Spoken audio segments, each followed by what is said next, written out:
Sometimes you feel you cannot stand even one more moment of whatever it is you are going through. The situation is intolerable to you, beloveds, for you have judged yourself a hapless, helpless victim. Do not judge. Do not judge yourself a victim. Do not judge yourself a martyr. Do not judge.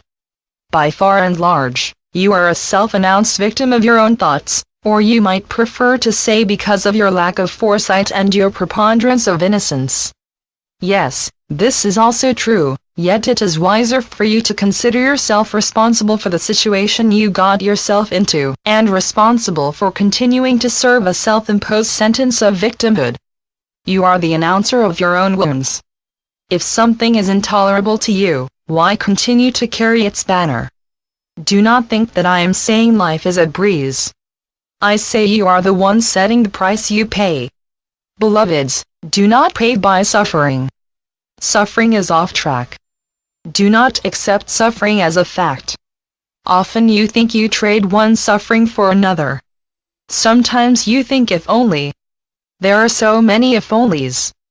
Somehow, one way or another, you led yourself into a trap. You may think you fell into it when you may well have shoved yourself in. Life is made of choices. Much of the time you have no idea what you are choosing, and, sometimes, not even that you are choosing. Sooner or later, you may have the idea in life that you pay the piper. You may have the idea that sooner or later, life simply grabs you by the neck. You may be someone who thinks too much, or you may not think at all. You really can't sit out this dance, dear ones. You are a partner in your life. Somehow, somewhere, you incurred. This is not something for you to sit and feel guilty about. Sense of guilt is a waste of life.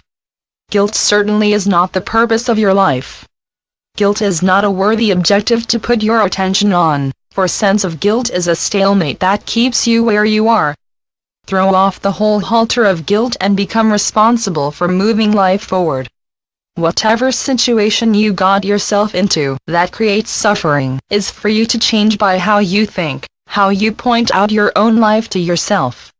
Whatever installment of your life you are presently meeting, there is another installment waiting for you. You suffer two quandaries. 1. Life stays the same. 2. Life doesn't stay the same. Either way is painful. You want to keep your life the same, or you want to make your life different.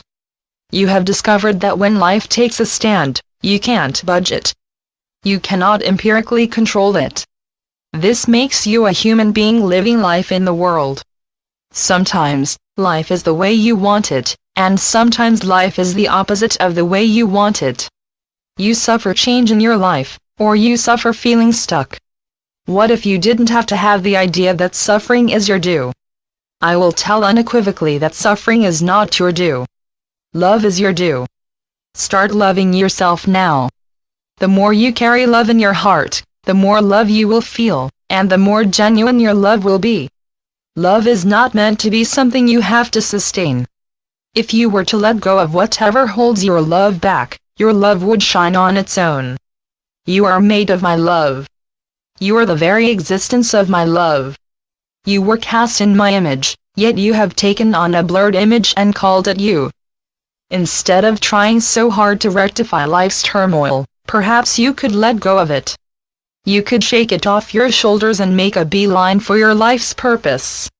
Your life's purpose is definitely not to suffer. Your purpose is greater than merely to salvage your life. You are to shine my light so that all may see. What holds you back but your readiness and entertainment of this and that which you call suffering? Undo the past, and come over to me. How about now?